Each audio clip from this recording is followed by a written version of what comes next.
It is that time again. Ultimate Fighter recap episode. I'll figure out the number after I do the video. Really should do that before. Sorry. Usual spoiler alert. And everyone who has not seen the episode should not be watching. Anyways, what do we got with this episode? Well, first I'll cover the Siler Brando fight. Brando overwhelmed him. Would be the end result of that. He goes out there, knocks him out. There's not a lot to say. What do I think about Brando's chances going forward? Man is very explosive. A lot of KO power. Very aggressive. That being said, cardio problems and a bit reckless. And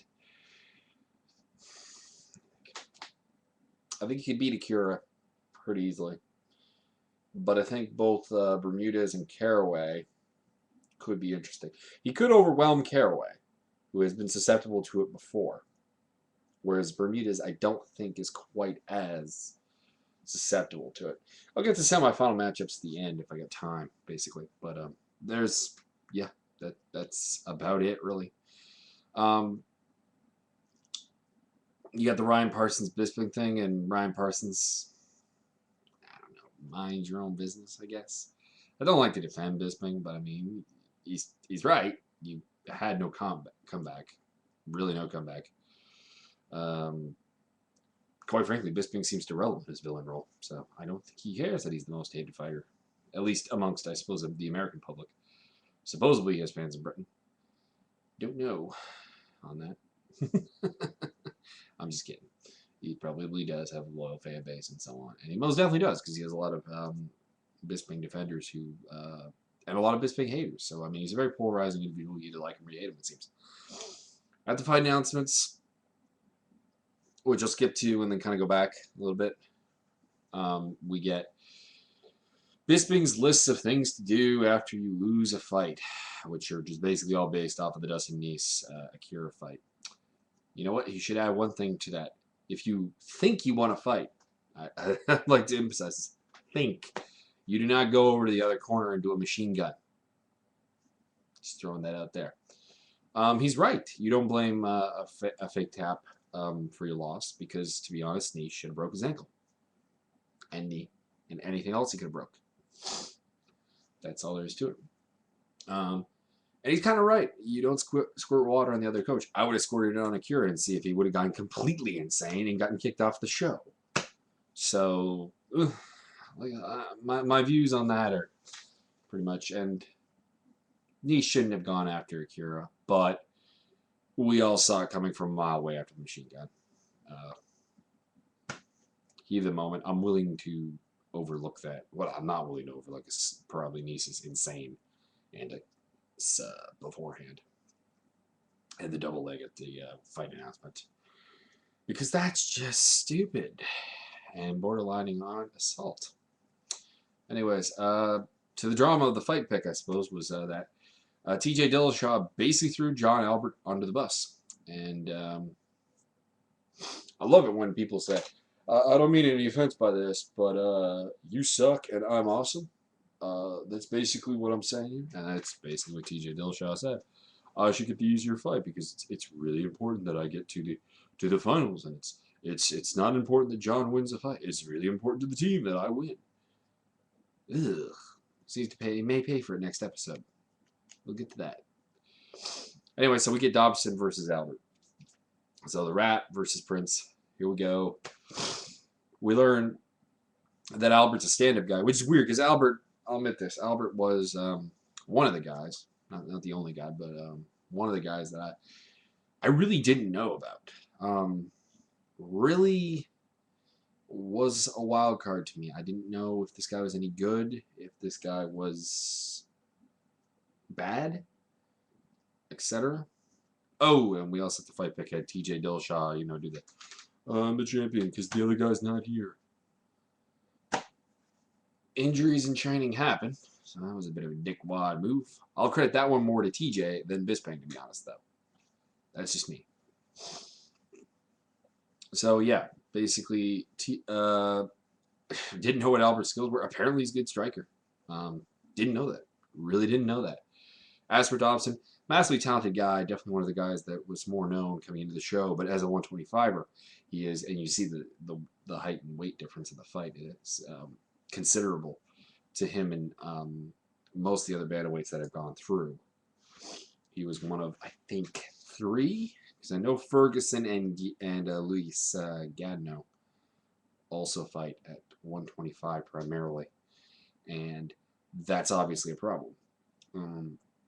He looked a lot smaller, but he's an amazingly quick guy, amazingly talented.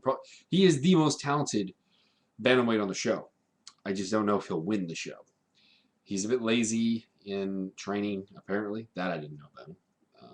I don't have insider information like that. I've just seen him fight, and I did like the if you ain't cheating, you ain't trying.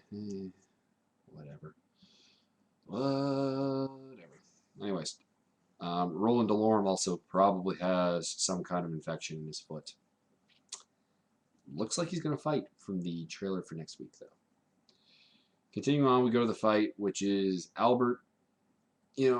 Probably the right game plan, just not the right skill set to implement it.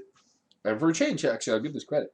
Bisping with detailed, simplistic cornering. That was nice. That was very nice because I've historically, criticized Bisping's cornering, and people have argued with me about his coaching, his cornering, etc.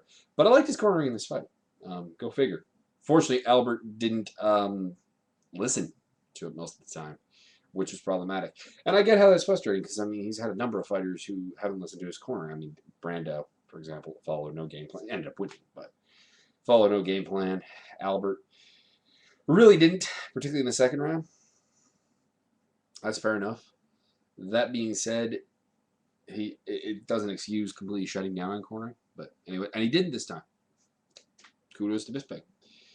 Anyways, basically, anytime Albert would go for a takedown, it would get reversed.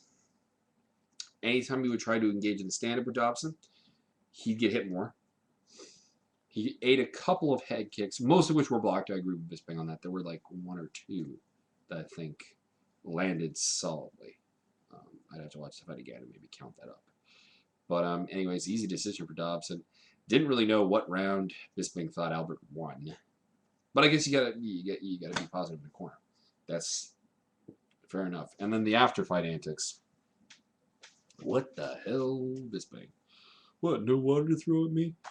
No shoving to do? Just go to your locker room and lose with some class. Which is, there's a valid argument that Mayhem hasn't particularly lost with class.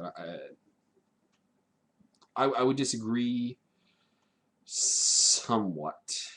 Because the Nice fight, I thought a lot of Mayhem's actions were pretty dignified because Akira was an ass and broke rules after the fight and arguably tapped. And I still don't understand how he won that fight because I don't think that...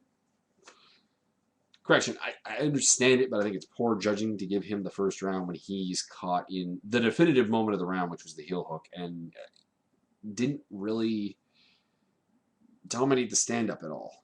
They both had 1 takedown, so I didn't particularly understand the reasoning behind giving him that round. I think without the heel hook, I probably would have agreed, but with the heel hook, I think Nice won the round. But that's the last episode. And then after the Seiler fight, he just kind of told him to bugger off because, my guy's, knocked out, whatever. Bisping's mentality is a bit to bully people. For sure, though, as shown by, his reaction to Albert's loss, which is all Albert's fault. Didn't listen to cornering, didn't listen to game planning. It's just, why do you have to rub it in? I guess is where I'm going with this. Anyways. Although I did find it funny that Albert was like, I don't want to go back to my job. This sucks. I'm like, no one wants to go back to their job, buddy. Don't act like you're unique on that. So we'll get TJ Dillashaw versus Roland Delorme, it looks like, because it looks like they have footage of Roland going into the cage and stuff, and it looks like he'll fight. So either the infection clears up or he manages to get medically cleared to fight with it. In which case, I don't like his chances. Didn't like his chances to begin with.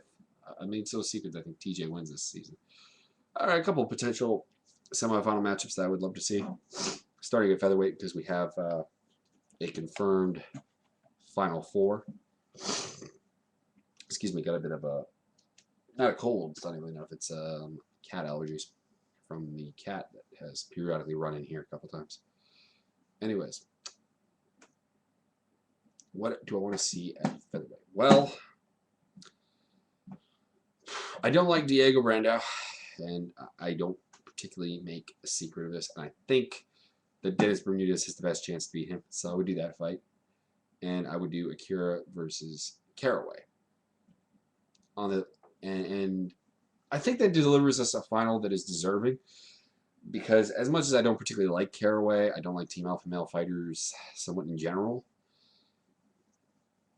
They all kind of come off as douchebags. I'm sorry, but I don't like Caraway's mentality. That being said, he is the standard to beat. Akira is the guy who I don't think really belongs in the finals. No offense to Swedish MMA guys, but I just don't think he's there. So put that fight together, and then put Brandao and Bermudez, who I think are the two guys who are fighting for that number 2 spot. So that's what I would go with. Some personal motivation, but some unbiased opinions as well.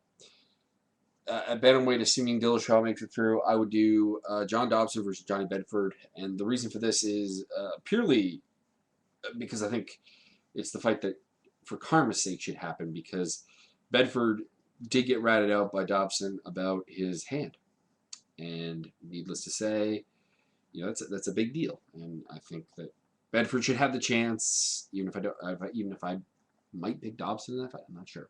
I think of that. But he deserves a chance for a little bit of karmic retribution. And that leaves Peg versus the winner of Dillashaw and Roland DeLorme to beat Roland or lose to TJ. That would be my theory. Decent fight for TJ, though. He's another big guy. His stand-up is better than TJ's by a fair bit. His ground game isn't bad. His ability to fight the takedown isn't bad either, which makes it a reasonably interesting fight. And it sets us up again with a finale that I don't mind, because it puts Dillashaw, who I think is the best bantamweight, into a final likely. And it allows the two guys who I think pose the most difficulty for him, because Bedford is long and a good wrestler in his own right, and Dobson is incredibly quick, and puts those two against each other. So that would be my picks. It depends. I mean, obviously they might get fighter input again. They've done that in the past, and then at times they haven't. And coaches' stances. Although I don't really see what coach would really have an objection to those fights. Not really. Yeah, they're kind of pro Team Mayhem a little bit. I'm not gonna lie.